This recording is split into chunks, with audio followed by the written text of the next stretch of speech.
Welcome to the weekly video podcast for the PBS series E Squared. This exclusive online program will take you beyond the episode you just watched and deeper into the world of sustainable design.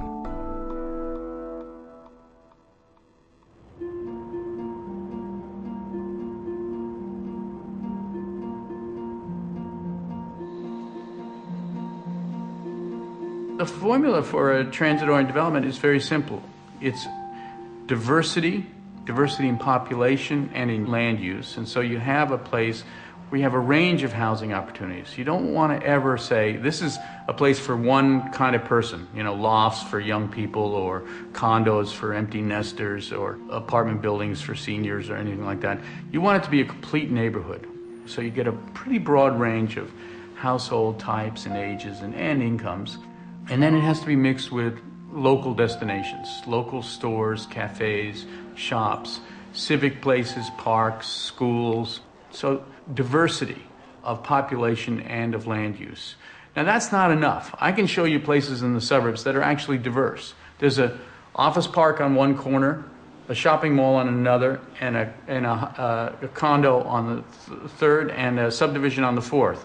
And there's no walkability. It's all divided by these huge, massive arterials with giant pedestrian unfriendly crossings. And we really had to work hard to invent a landscape that would make a local destination a car trip. I mean, it took some doing, but we somehow achieved it. And which is, any local destination happens to now be on an arterial, a place where you look kind of foolish walking, if not in danger. So the next fundamental part of a TOD is this idea of the human scale, of bringing the pedestrian back into the picture and creating streets that are pedestrian and bike friendly as well as auto friendly. And it's quite a tricky job.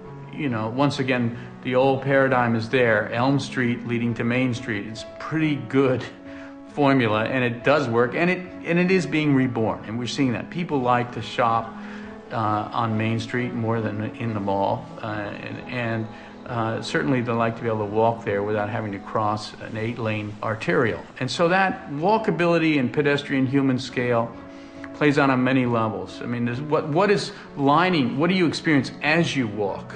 Is it a series of garage doors, or is it a series of front porches? Do you have that old tree canopy overhead? There are lots of issues about how you shape the public domain so that it's really truly pedestrian friendly. And so I think those are the two fundamental design criteria of what makes a good TOD. Density, intensity, these are things that vary place to place. As our population matures and as the economy shifts, I think we're going to see more and more density. People are going to understand that living in a townhouse that's truly in a town, as opposed to floating off in the middle of nowhere, makes a lot of sense for a lot of people. And so, when you have so little that's of value in the public domain, no wonder people want large yards to escape into. But if you no longer have to escape the public world, you perhaps don't need quite as big a private domain.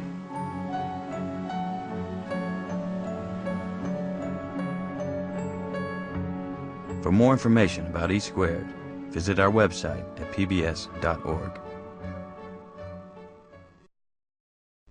Thank you for watching this weekly podcast from the E Squared Transport Series.